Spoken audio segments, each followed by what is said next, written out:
O Senhor é o meu pastor, nada me faltará. Essas palavras já atravessaram séculos, foram murmuradas por reis em guerra, por mães em desespero, por homens quebrados diante do silêncio de Deus. Estão gravadas em lápides e no fundo da alma de quem busca consolo. Mas e se eu dissesse que esse versículo não fala apenas de fé, mas também de mentalidade?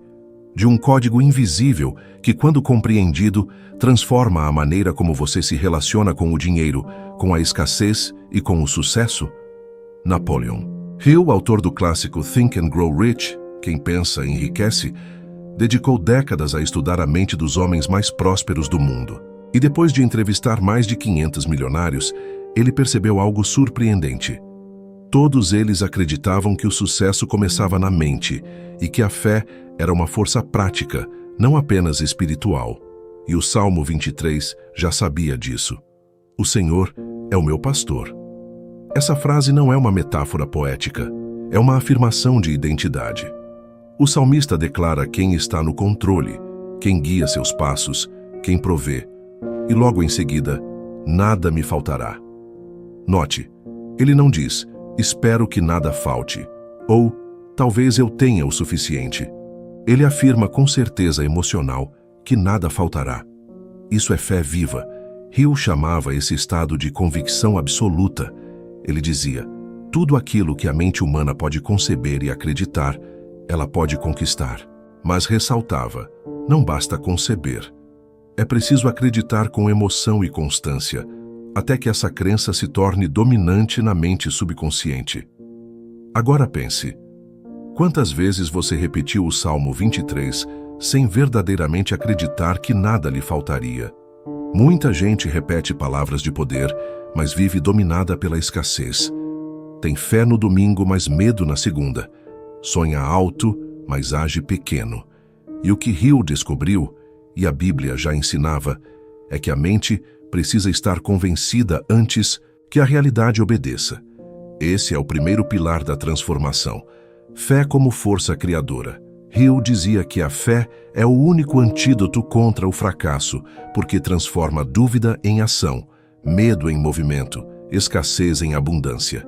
E a Bíblia confirma isso com cada linha do Salmo 23. O Senhor é o meu pastor, nada me faltará. Essa frase é, em essência, uma afirmação de alinhamento mental e espiritual. É como se dissesse, porque eu sei quem me guia, eu não me guio mais pelo medo. E essa convicção silenciosa tem poder criador. É ela que reprograma seu subconsciente. É ela que muda sua vibração. É ela que te afasta da mentalidade de sobrevivência e te coloca no caminho da verdadeira abundância.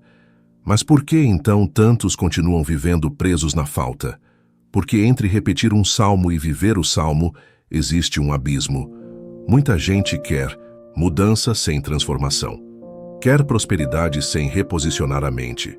Quer colheita sem replantar as crenças. Napoleon Hill sabia disso. Por isso, insistia na importância da autossugestão, a repetição emocional de frases e verdades, que ao longo do tempo constroem uma nova identidade interna. E a Bíblia já dizia, a fé vem pelo ouvir e ouvir a palavra. Repetição, profundidade e absorção. Se você acorda todos os dias dizendo está difícil, o dinheiro não dá, a vida não ajuda, então está alimentando o tipo de fé que cria escassez.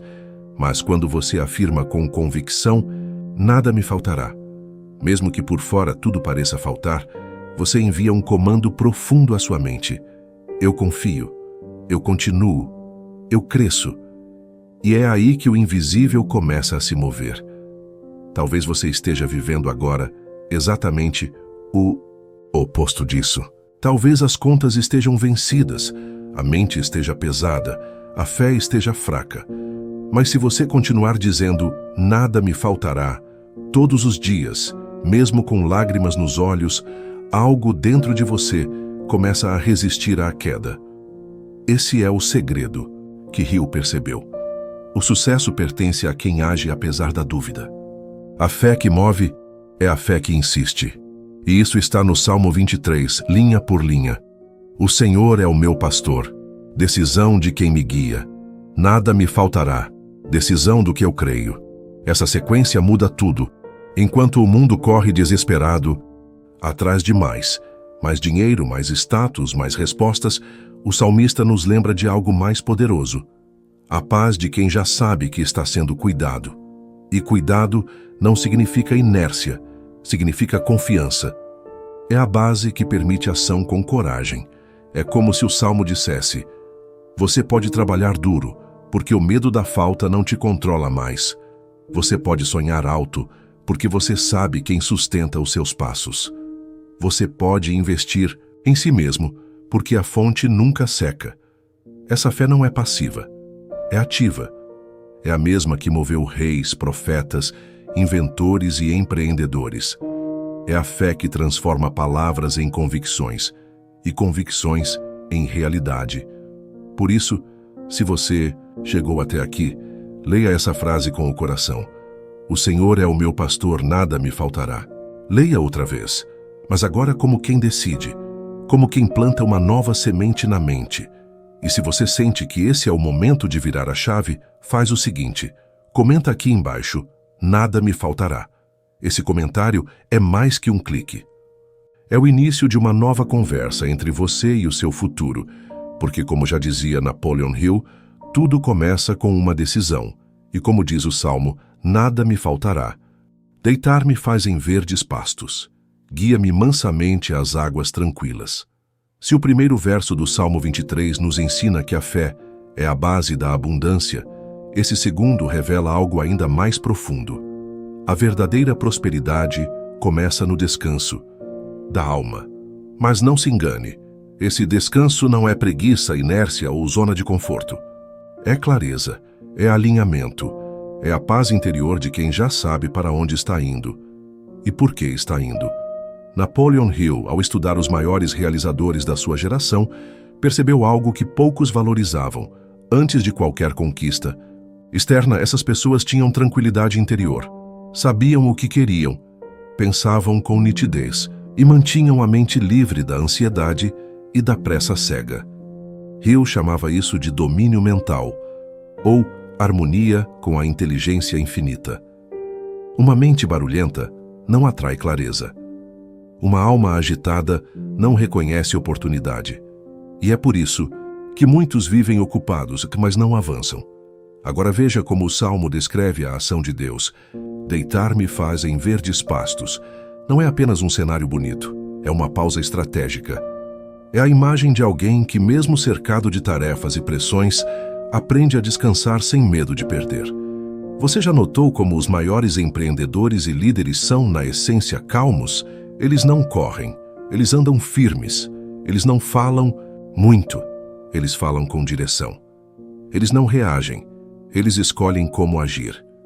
Napoleon Hill explicava que uma das qualidades mais importantes de um realizador é a decisão firme e a ação calma. E essa calma vem da convicção, daquela certeza silenciosa de que se algo ainda não se manifestou, é porque está sendo preparado. O problema é que a maioria das pessoas vive em estado de urgência constante. Acordam atrasadas, tomam decisões com medo, pulam etapas, comparam-se o tempo todo e acabam cercadas de barulho, excesso, confusão. Mas a Bíblia diz: guia-me mansamente às águas tranquilas. Veja, não é empurrado, nem forçado. Guiado mansamente. E Hill dizia algo semelhante. A mente precisa de direção, não de gritos. Você precisa pensar com calma e agir com decisão. Agora pare por um instante. Respire. Feche os olhos por alguns segundos e tente imaginar. O que seriam hoje seus pastos verdes? Talvez seja um projeto que traz sentido, não só dinheiro. Talvez seja uma vida mais equilibrada, com menos correria e mais presença. Ou talvez seja simplesmente poder tomar decisões com paz, sem o peso da pressão externa. E as águas tranquilas são a imagem da alma em harmonia, do coração que não precisa provar nada a ninguém, da mente que não se sabota com pensamentos acelerados, mas que confia no tempo certo. Hill ensinava que a clareza é uma das armas mais poderosas da realização. Quando você sabe o que quer, com detalhes, com propósito, com convicção, o universo inteiro começa a se alinhar em torno disso. Mas quando a mente está dividida, confusa, carregada de ruído, tudo se torna mais lento, mais frustrante. A paz é o canal por onde fluem as ideias. A calma é o solo onde brotam as soluções. E a direção só é revelada a quem aprende a silenciar os excessos. Foi por isso que Jesus se retirava para orar. Por isso que os profetas passavam dias em silêncio. E por isso que os grandes realizadores de hoje praticam visualização, silêncio matinal, jejum de distrações. Eles entenderam: quem não para escutar, vive correndo sem saber para onde. Você tem se permitido deitar em seus pastos verdes? Tem confiado o suficiente para ser guiado sem ansiedade? Tem vivido com pressa ou com propósito? Essa é a diferença entre uma vida reativa e uma vida guiada.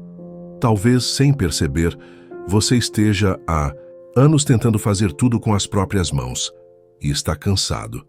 Ou talvez você esteja no meio de decisões importantes, mas sua mente está tão barulhenta que você não sabe nem por onde começar. Se esse for o seu caso, escute o que o Salmo está dizendo. Descanse na confiança. Volte a ser guiado. Silencie o excesso. Hill dizia que fé sem direção é energia desperdiçada, mas fé com clareza se transforma em ação poderosa. E aqui vai um ponto-chave. Você não precisa esperar ter tempo para experimentar essa paz. Você pode começar agora. Fechar os olhos por 2 minutos, respirar fundo e dizer: Senhor, guia-me às águas tranquilas, mostra-me o caminho. Faça disso um hábito, escreva, declare, visualize. E se essas palavras tocaram seu espírito, comenta aqui embaixo: eu escolho a paz antes do progresso. Porque o progresso de verdade não vem do caos, vem da consciência e da fé. Nos próximos trechos, o Salmo vai te mostrar como atravessar o vale da sombra da morte e ainda assim não temer. Mas antes disso, aprenda a confiar no ritmo do céu. A calma é o espaço onde a sabedoria aparece. A paz é o solo onde se planta o próximo nível. E tudo começa quando você decide parar de correr e aprende de novo a ser guiado. Mesmo que eu ande pelo vale da sombra da morte, não temerei mal algum, porque tu estás comigo. Esse é talvez o verso mais citado de todo o Salmo 23, e também o mais profundo, porque aqui não se trata mais de provisão ou descanso, trata-se de atravessar o caos com a alma em pé. O salmista não diz se eu passar pelo vale, ele diz ainda que, porque quem vive com propósito sabe que mais cedo ou mais tarde enfrentará a escuridão. O vale não é opcional, é parte do caminho. Napoleon Hill sabia disso. Ele passou boa parte da vida estudando como homens comuns se tornaram extraordinários e descobriu que a maioria deles enfrentou momentos de dor profunda, perda, humilhação, fracassos, escassez e medo. E o que diferenciava os que venceram? A forma como atravessaram o vale. Hill escreveu: todo fracasso traz consigo a semente de um benefício equivalente. O medo é o maior ladrão de sonhos da história da humanidade. A persistência é o esforço sustentado, alimentado pela fé. Note como isso ecoa a mesma mensagem do Salmo. Você não precisa evitar o vale. Você precisa confiar em quem caminha com você. O salmista não disse que não sentia o perigo. Ele disse que não temia o mal, porque o medo paralisa, distorce a visão e destrói a iniciativa. Hill dedicou um capítulo inteiro de quem pensa, enriquece aos 6 medos básicos que impedem a realização: medo da pobreza, medo da crítica, medo da doença, medo de perder. Alguém medo da velhice, medo da morte. Ele explicou que todos esses medos têm origem na mente subconsciente. São instalados por experiências passadas, educação limitante, sociedade condicionada pela escassez. O salmista, por outro lado, faz o movimento inverso. Ele reprograma a mente pela fé. Ele diz: mesmo no vale, não temerei. Esse não temerei é uma decisão. Não é ausência de medo, é liderança sobre o medo. É o mesmo tipo de decisão que levou Thomas Edison a tentar mais de 1000 vezes até criar a lâmpada, que levou Henry Ford a falir diversas vezes antes de revolucionar a indústria, que fez Walt Disney seguir mesmo após ser rejeitado por dezenas de bancos. Todos eles passaram por vales, mas mantiveram a visão e a coragem. Hill dizia: a fé é o único antídoto contra o medo. Onde há fé verdadeira, o medo não sobrevive. O Salmo 23 nos mostra isso com clareza. Porque tu estás comigo. É a consciência da presença divina que sustenta a coragem. Quantas vezes você já deixou de agir por medo? Medo de falhar, de ser julgado, de perder tempo, dinheiro, reputação. E se o que você está chamando de prudência não for mais do que medo disfarçado de lógica? Hill ensina que os que prosperam são os que decidem agir mesmo sem garantias. Eles sentem o medo, mas não param. Eles entram no vale, mas com os olhos fixos no outro lado. O vale da sombra pode assumir várias formas. Às vezes é uma fase financeira difícil, outras vezes um diagnóstico inesperado, uma traição, uma quebra, um projeto que não deu certo, um momento de vazio existencial. Mas preste atenção, o texto não diz que é o vale da morte, diz vale da sombra da morte. E sombra só existe onde há luz. O que te assusta hoje talvez seja apenas uma sombra projetada pela sua insegurança. Não é o fim, é o meio, é o espaço entre o ponto de partida e a promessa. Mas nesse espaço, o medo fala alto. E se você não estiver firme no tu estás comigo, o medo vence. É por isso que essa parte do Salmo é essencial. Ela nos lembra que não é a ausência de dificuldades que nos torna fortes, é a consciência de que não estamos sozinhos. Se você confia, você atravessa. Se você age com fé, você supera. E Hill dizia: o fracasso só derrota quem desiste cedo demais. A persistência é uma forma de fé em movimento. Agora olhe para a sua vida. Em que área você parou por medo? Que decisão você adiou? Porque o vale pareceu escuro demais? Que ideia você sufocou porque não quis arriscar? Que versão de você está enterrada sob a dúvida? Se essa parte do Salmo está falando contigo, então você precisa fazer o que poucos fazem: enfrentar o vale com fé. Não fé cega, fé firme, fé que caminha, fé que declara: eu não estou sozinho. Talvez tudo o que você precisa nesse momento não é de mais certeza, é de mais coragem. Não é de mais controle, é de mais confiança.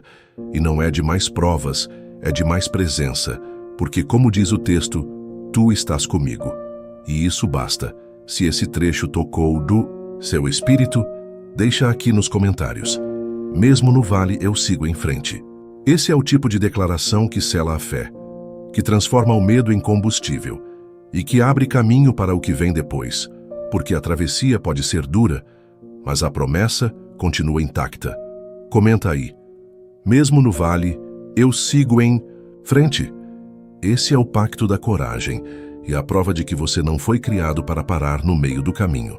Certamente que a bondade e a misericórdia me seguirão todos os dias da minha vida e habitarei na casa do Senhor por longos dias, depois do vale escuro, depois da travessia, depois da fé provada. Chega o tempo da permanência. Esse versículo é um selo, um lembrete de que para quem não desiste, a recompensa não falha e que a prosperidade verdadeira não é apenas aquilo que você conquista, é o que te acompanha. Napoleon Hill dizia que o sucesso não é um evento isolado, não é um pico momentâneo. É uma construção consciente de princípios que produzem resultados consistentes e que ecoam além da sua própria história. Por isso ele falava tanto sobre propósito definido, sobre viver com um porquê maior que o lucro. Porque a prosperidade que nasce do ego se esgota, mas a que nasce da missão permanece. Veja o que o Salmo declara: a bondade e a misericórdia me seguirão. Não é algo que vem de fora, é algo que flui de dentro e reverbera ao redor. É um tipo de vida que, ao ser vivida com fé e propósito, deixa rastros de cura, impacto, transformação. É o legado de quem compreendeu o ciclo. Fé que declara nada me faltará. Confiança que descansa. pastos verdes e águas tranquilas, coragem que atravessa o vale da sombra, e agora, o fruto, bondade que acompanha, misericórdia que sustenta, presença que permanece. Hill ensinava que riqueza de verdade não é o quanto você tem, mas o quanto você deixa quando vai. E a Bíblia confirma isso. Habitarei na casa do Senhor por longos dias. Essa morada não é só um lugar físico, é um estado de espírito. É a paz de quem vive alinhado com princípios eternos. É a firmeza de quem não vive à mercê do mercado, da moda, da opinião, mas de valores que não mudam com o tempo. Você já reparou que os homens e mulheres mais respeitados da história não foram os mais ricos, foram os mais constantes? Aqueles que dia após dia mantiveram sua integridade, que construíram com visão, que pensaram além da própria conta bancária, que deixaram algo mais valioso que fortuna, inspiração. Hill dizia: a riqueza mais importante é aquela que você constrói por dentro e compartilha com o mundo. O dinheiro é um subproduto do valor que você cria. O legado é o reflexo da mente que não se curvou à pressa, mas se entregou à missão. E é exatamente isso que o salmista está dizendo. Quem anda com Deus, vive com abundância. E quem vive com abundância, naturalmente se torna fonte de bondade. Mas veja, o versículo não diz que a bondade e a misericórdia vão aparecer de vez em quando. Ele diz: me seguirão todos os dias da minha vida. Isso fala de constância, de vida intencional, de alinhamento. E é aqui que a jornada se completa. Você começa dizendo, nada me faltará, e termina afirmando que a bondade te acompanha todos os dias. Porque a mente que acredita, cria. A alma que confia, atravessa. E o coração que permanece, floresce. É por isso que Napoleon Hill não ensinava só sobre dinheiro. Ele falava sobre caráter, visão, persistência, amor, ao próximo, sabedoria. Ele dizia que um verdadeiro realizador não se mede pelos bens que acumula, mas pela vida que inspira, pela dor que alivia, pelos caminhos que abre. E esse também é o chamado do Salmo 23. Não ser apenas um sobrevivente, mas um construtor de caminhos. Você não foi criado para existir apenas por si mesmo. Você foi criado para deixar um rastro de bondade, de transformação, de presença. E o segredo para isso está na decisão de viver com a mente firme em princípios. Hoje você pode escolher viver mais um dia correndo atrás das coisas, ou caminhar com a certeza de que o que te segue é maior do que o que você persegue. Bondade, misericórdia, paz, propósito. Esse é o verdadeiro pacote de riqueza e está disponível para quem decide viver guiado, não distraído, alinhado, não acelerado, convicto, não ansioso. Se essa última parte falou com você, escreve aqui nos comentários: meu legado será maior que minha ambição. Essa frase não é um final, é um novo começo. Porque quem entende o Salmo 23 vive com a mente de abundância e o coração de eternidade. E como Napoleon Hill nos ensinou, o sucesso duradouro pertence a quem planta ideias que transformam o mundo,